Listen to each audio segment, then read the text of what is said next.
मित्रों, मैं कहना चाहता हूं कि जमाना था कि मेरे घर में दस्तरखान बिछता था। जमाना था, मुझे एक साथी कवि की ये पंक्तियां याद आ रही है, सुने। और मैं बताना चाहता हूं कि कवि का कर्म क्या होता है कि जमाना था कि मेरे घर में दस्तरखान बिछता था, मगर मैं होटलों में आजकल रोटी बनाता हूं। और जो शीशा दिल का तोड़ा था मोहब्बत में कभी तूने, उसी शीशे को पिघला कर तेरी चूड़ी बनाता हूं। जो शीशा दिल का तोड़ा था मोहब्बत में कभी तूने, उसी शीशे को पिघला कर तेरी चूड़ी बनाता हूं। और घुटन अहले सियासत की कहीं घर में न घर कर ले, हर एक दीवार में छोटी सी एक खिड़की बनाता हूं। तो मित्रों, ये जो मेरे कवि साथी है, ये जो कलाकार है, वो दीवार में छोटी छोटी खिड़कियां बनाने का काम करते हैं अपनी कला के माध्यम से, ताकि आम आदमी को ताज़ा हवा का झोंका मिल सके। मित्रों, ये कविता की अपनी जिम्मेदारी है। निश्चित रूप से हास्य के बेहतरीन कवि आज हमारे यहाँ पे है, पर हास्य के कवि यहाँ पर है। बहुत अच्छा हास्य होगा। मेरे यहाँ पर इस मंच पे भाई मुदगिल साहब पानीपत से पधारे हैं, भाई धमचक मुल्तानी यहाँ पर हमारे बीच में है, और मेरा छोटा भाई अजातशत्रु यहाँ पर है। देश के हास्य के बड़े नाम हमारे बीच में है, तो वीर का किसी परिचय के मोहताज नहीं, हरिओम पवार साहब है। संपत सरल को आप सब जानते हैं। मित्रों, पर मैं ये कहना चाहता हूँ कि निश्चित रूप से बहुत अच्छी और सच्ची कविता आज मंच पर होगी, और मेरा सौभाग्य है कि मैं इतने सुधी श्रोताओं के बीच में यहाँ पे खड़ा हूँ, क्योंकि मुझे ये कहने की जरूरत नहीं है कि कविता क्या है, आप सब जानते हैं। मैं आपसे ये कहना चाहूँ, कविता हमें अपने आप से रूबरू करवाती है। बहुत दिन हो चुके खुद से मिले, खुद पर हंसे यारों, चलो बाजार से गालिब का एक दीवान लेते हैं। गालिब की कविता हमें अपने आप से रूबरू करवाती है। इसलिए मैं कहना चाहता हूँ, मैं इससे पहले कि इस मंच पर मेरे इस लाडले भाई अजातशत्रु को खड़ा करूँ, 4 पंक्तियाँ कृष्ण कल्पित की पढ़ता हूँ। मित्रों, मैं कहना चाहता हूँ कि मरघट पे जाकर सपनों की चिता सजानी पड़ती है, कविता लिखने को तो भाई उम्र गलानी पड़ती है। मरघट पे जाकर सपनों की चिता सजानी पड़ती है, कविता लिखने को तो भाई उम्र गलानी पड़ती है। और जब उधार के अनुभव लेकर ही कविता बन जाएगी, उस दिन मेरे भाई वेश्याएं सीता बन जाएगी। जब उधार के अनुभव लेकर ही कविता बन जाएगी, उस दिन मेरे भाई वेश्याएं सीता बन जाएगी। और भरी जवानी में देही को राख रमानी पड़ती है, कविता लिखने को तो भाई उम्र जलानी पड़ती है। कविता लिखने को तो भाई उम्र गलानी पड़ती है। और अपने थके थके कांधों पर पीर पराई ढोता है, सच पूछो तो अपने युग का कवि देवता होता है।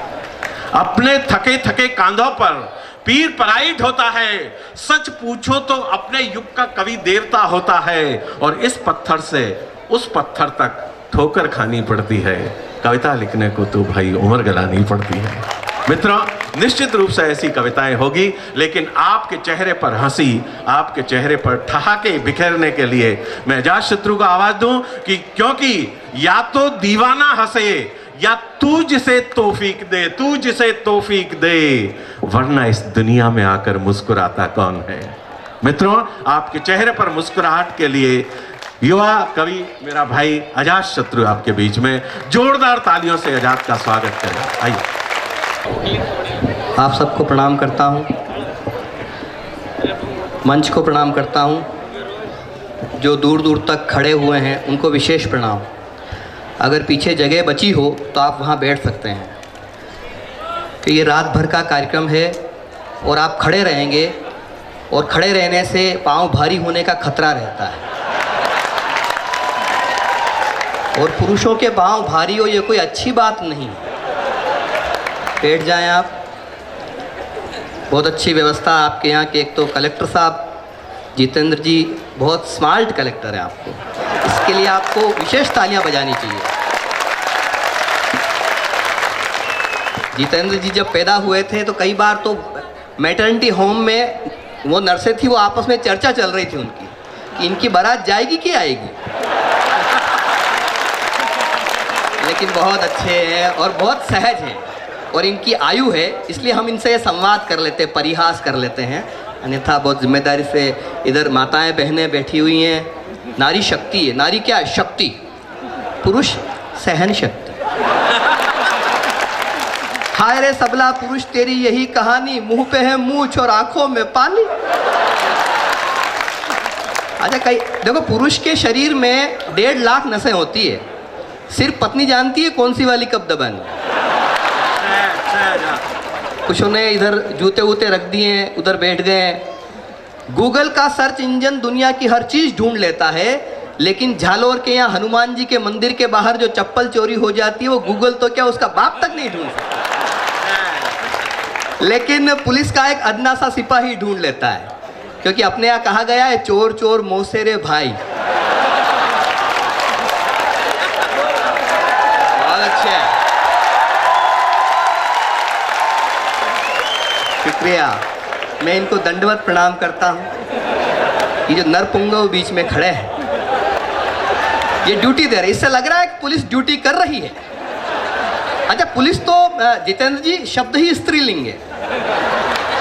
पुलिस आता नहीं है, आती है, घूस खाती है। अच्छा, पुलिस की वेशभूषा देख लो आप, टोपी स्त्रीलिंग। जो पढ़े लिखे लोग हैं, जैसा अभी दिनेश भाई ने बताया, वर्दी, लाठी, कोतवाली, बीच में थाना, तो 2 स्त्रीलिंग के बीच में एक पुरुष कर भी क्या लेगा। लेकिन ताली यहाँ बजाना आगे से लेकर पीछे तक। जिस दिन इस देश की पुलिस स्त्रीलिंग से पुरलिंग हो जाएगी, आतंकवाद की समस्या अपने आप सुलझ जाएगी। इन्हीं को प्रणाम करते हुए चढ़ाता हूँ, लेकिन इनके लिए नहीं, स्पेशल ये मैं पढ़ रहा हूँ, वो अपने उदयपुर शहर की पुलिस के लिए पढ़ रहा हूँ, आपके लिए नहीं पढ़ रहा हूँ। अपने को सुरक्षित यहाँ से निकलना भी है, नहीं अपनी सुरक्षा पहले सा। बेचारा पुलिस वाला रोते रोते कहता है, हमारी दुकान पर कम लोग आते हैं, सीजन खराब है जी, लोग भी सुधर गए, अटैची में भर भर घूस नहीं लाते हैं। मैंने पूछा, आप खोजी कुत्ते नहीं पालते हैं? वो बोला कि हमें देख कुत्ते शर्माते हैं। और अब अगर बात अच्छी लगे आपको, तो आगे से लेके पीछे तक ऐसी ताली बजाना कि मुझे लग जाए मुझे कितनी देर यहाँ रुकना है। एडवांस पेमेंट मत करो, सुन लो पहले। मैंने पूछा, आप खोजी कुत्ते नहीं पालते हैं? वो बोला कि हमें देख कुत्ते शर्माते हैं, अपराधियों के लिए जब भी उन्हें छोड़ते हैं, सूंघते सूंघते थाने में ही चले आते हैं। शुक्रिया, प्रणाम करता हूँ। बहुत ऊर्जा के साथ बहुत अच्छे आप कविता सुन रहे हैं, इसलिए मैं आपको धन्यवाद देता हूँ। अच्छा, कई सारी बातें हैं। कल का मैच किसने देखा? कल भारत पाकिस्तान, बस फिर हो गया काम, फिर हो गया काम। क्या मैच था, जब उनके वाले 5 विकेट, पहले अपनी भी लास्ट की बैटिंग अच्छी नहीं थी, लेकिन उनके जब 5 विकेट गए तो सारे पाकिस्तानी उस ऑस्ट्रेलिया के विशाल स्टेडियम में पाकिस्तानी उठ उठ के जा रहे थे। न तो दिखी सलमा, न दिखा कलमा, और जलवा कर गया अनुष्का का बलमा। हो गया, कमाल का था। हाँ, ये फोटो वोटो खींच रहे, खींच लो, चित्र हमारा खींच रहे हो, हृदय कली को सींच रहे हो, लेकिन इतना बतलाओ ये एक आंख क्यों मीच रहे हो। बहुत अच्छी यहाँ माताएं बहनें बैठी। वो एक बार एक बहू जो थी, वो नई नई बहू घर में आई। सासू ने कहा, बेटा परिवार में तुम नई हो, अपने घर की एक पॉलिटिक्स है। तुम्हारे ससुर जी है, समझ लो इस घर के प्रधानमंत्री हैं। तुम्हारे पतिदेव हैं, वो खाद्य आपूर्ति मंत्री हैं। तुम्हारी ननंद, अच्छा जितनी महिलाएं यहाँ बैठी है जानती है, ननंद फैमिली में बड़ा एंटीक पीस होता है। बोले तुम्हारी ननंद है, वो योजना मंत्री है, रोज नई नई योजनाएं बनाती है। तुम्हारी जिठानी 10 बच्चों की माँ, सार्वजनिक निर्माण मंत्री। मैंने गृह मंत्रालय और वित्त मंत्रालय दोनों संभाल रखे हैं। बेटा बताओ तुम कौन सा विभाग लेना पसंद करोगी? बहू बोली, सासू अब तो मैं विपक्ष में बैठना ही पसंद करूंगी। तो यहाँ विपक्ष नहीं है, सबके से पक्ष है। चीजें बड़ी बदल गई साहब। दिल्ली में साहब देखो, राज बदला, ताज बदला, सारी चीजें बदल। मतलब एक चीज समझ में आ गई, किसी आदमी को अगर खांसी हो जाए तो इसका मतलब ये नहीं कि उसको टीबी हो गई है, ये मुख्यमंत्री बनने के लक्षण भी हो सकते हैं। अभी वो वैलेंटाइन डे पे एक दोस्त ने दूसरे से कहा, यार मुझे ऐसा लगता है ये सामने जो लड़की रहती है ये आम आदमी पार्टी ज्वाइन कर ली इसने। बोले कैसे? क्योंकि आज सवेरे जैसे मैंने उसको बाय किया तो उसने उधर से झाड़ू दिखाई, तो पता लग जाता है कहाँ से क्या बात हो रही है। आप सब अच्छे कविता सुनने के लिए बैठे हैं, मैं आप सबको प्रणाम करता हूँ। हाँ ले लो सबका, अच्छी तरह से लेना है। कलेक्टर साहब का आ जाना चाहिए बढ़िया वाला। पूर्व प्रधानमंत्रियों ने पीएम की कुर्सी के बारे में क्या कहा, वहां से बात शुरू करता हूं। मंच का भी थोड़ा ध्यान चाहता हूं, पहला कवि हूं, थोड़ी ऊर्जा मांगता हूं। संपत भाई बैठे हुए हैं, देश के बड़े व्यंगकार यहाँ पे हैं, और पवार साहब का तो जलवा उनके नाम से ही ताली बज जाती है, उनके लिए ज़्यादा कहने की जरूरत ही नहीं है। पूर्व प्रधानमंत्रियों ने पीएम की कुर्सी के बारे में क्या कहा। सबसे पहले आते विश्वनाथ प्रताप सिंह जी। वीपी ने कहा कि आरक्षण में झले जो युवा साथ, उनके मेरी भी झल गई कुर्सी। देवे गौड़ा बोले 4 दिन की है चांदनी, ये यार दूजा मिला मुझे छल गई कुर्सी। अटल बिहारी बोले कुंवारा ही रहना था, हाय मेरे हाथ से निकल गई कुर्सी। और फिर अगली पंक्ति पे जरा अपना मन दीजिएगा। अटल बिहारी बोले कुंवारा ही रहना था, हाय मेरे हाथ से निकल गई कुर्सी। कहे मनमोहन जी सोनिया मेहरबान, मुझको तो गिफ्ट में ही मिल गई कुर्सी। आपकी तालियों का घनत्व कम है और हो की आवाज ज्यादा है, उसको तालियों में तब्दील कीजिएगा। छोटे छोटे नन्हे बच्चे बैठे हुए हैं, ये भी कविता का आनंद उठा रहे हैं। छोटी छोटी पांडुलिपियां हैं, मूल प्रकाशकों के आसपास है, अच्छी बात है। अच्छा क्या होता है, एक बार एक सरकारी स्कूल में आग लग गई, सारे बच्चे खुश हो गए। बोले सबसे बड़ी टेंशन स्कूल था, इसी का राम नाम सत्य हो गया। लेकिन एक बच्चा रो रहा, मैंने उससे पूछा तू क्यों रो रहा है? बोले आग स्कूल में लगी है, वो मास्टर जी तो बाहर खड़ा है, पेड़ के नीचे बिठा के पढ़ाएंगे। अच्छा आज हमारे दिनेश भाई यहाँ अपने मित्र के यहाँ ले गए, इन्होंने खाना वाना बहुत अच्छा खिलाया। हाँ ये बिल्कुल बहुत अच्छा खाना खिलाया, ये हाथ हिला रहे जो 2 लोगों की जगह अकेले बैठे हुए हैं। बढ़िया खाना खिला, 2 रोटी और लीजिए, बड़ी मनवार की, 2 रोटी और लीजिए, 2 रोटी और लीजिए। मैंने कहा मैं 4 पहले से खा चुका हूँ। बोले खाई तो आपने 8 है, लेकिन गिन कौन रहा है?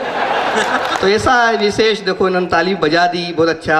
अभी हमारे इनके संचालन करने का अपना एक अंदाज है दिनेश भाई का, बड़े शास्त्रीय गजलों के शेर, बड़ी कई सारी पुस्तकें इन्होंने लिखी। एक बार मैं एक कवि सम्मेलन का संचालन कर रहा था, मुझे आयोजकों ने कहा आज एक संस्कृत का कवि भी कविता पाठ करेगा।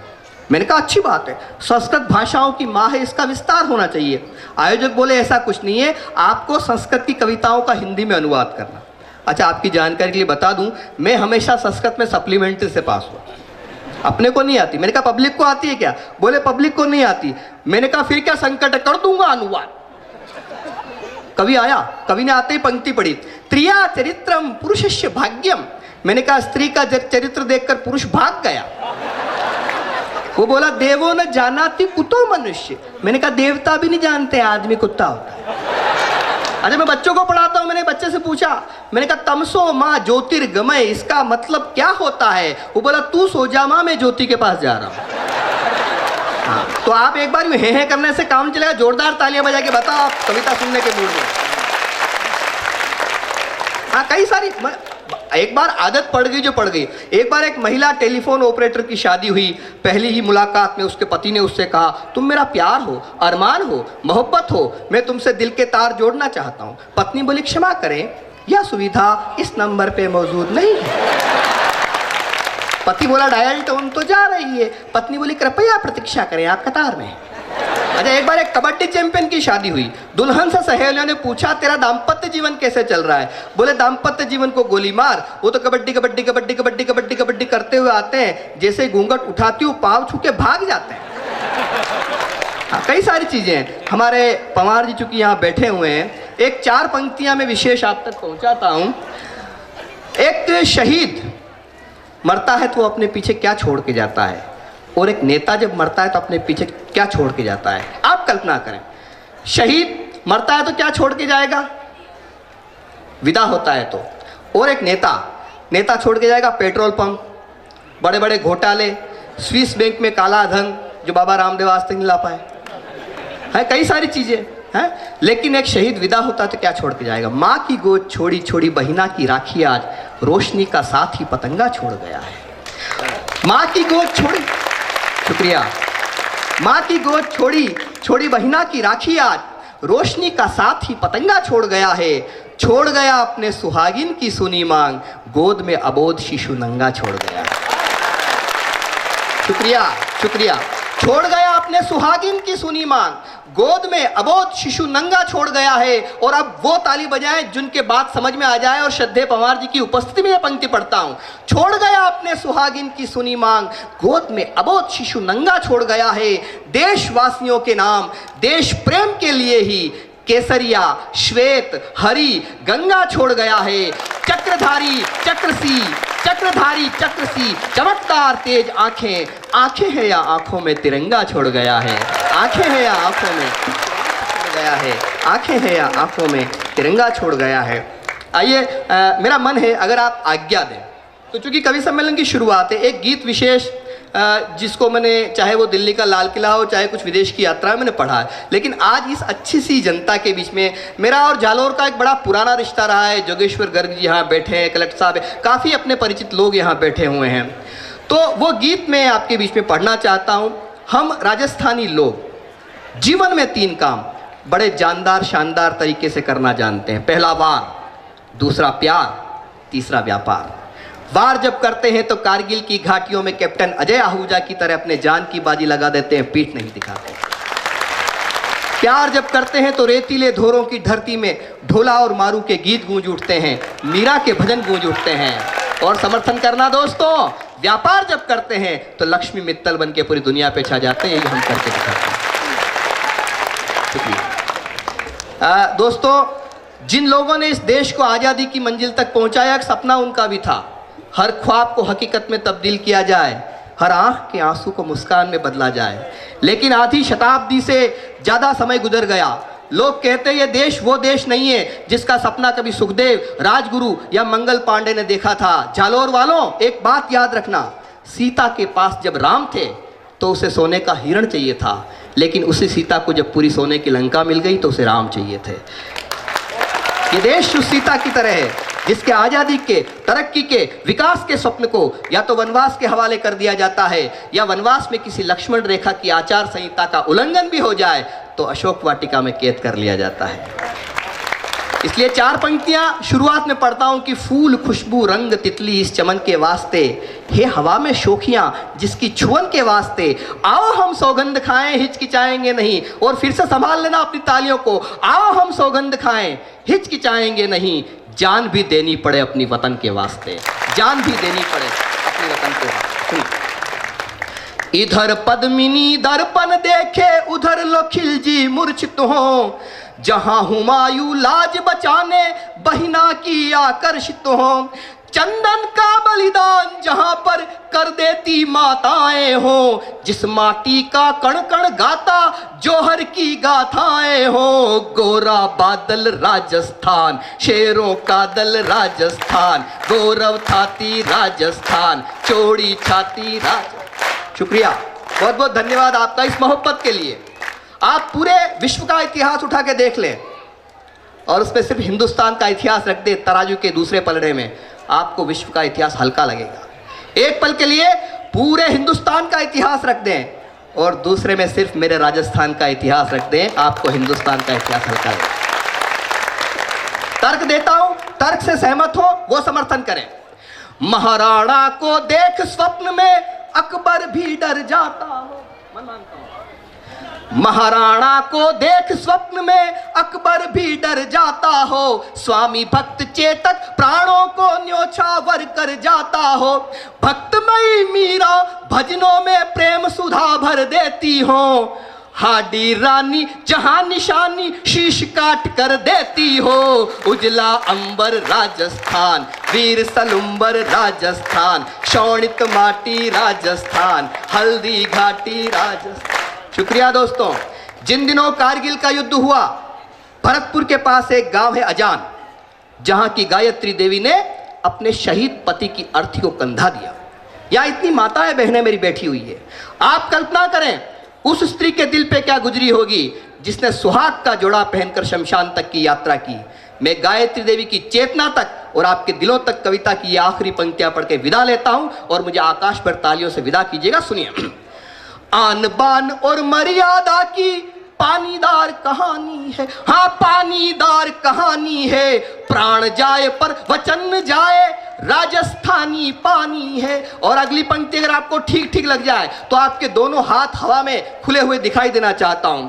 पति की आरती को कंधा क्षत्राणी ही दे सकती है, परमाणु विस्फोट यहाँ की धरती ही सह सकती है, हाँ धरती ही सह सकती है। बोला कड़कड़ राजस्थान, एक भी हाथ खामोश न रहे। बोला कड़कड़ राजस्थान, धन्य पोकरण राजस्थान, सबसे न्यारा राजस्थान, थारा मारा राजस्थान, नीलो घोड़ो राजस्थान, गढ़ चित्तौड़ो राजस्थान, चंबल माही राजस्थान, वीर सिपाही राजस्थान, मीठा शरबत राजस्थान, आबू पर्वत राजस्थान, घर घर गंगा राजस्थान, अमर तिरंगा राजस्थान।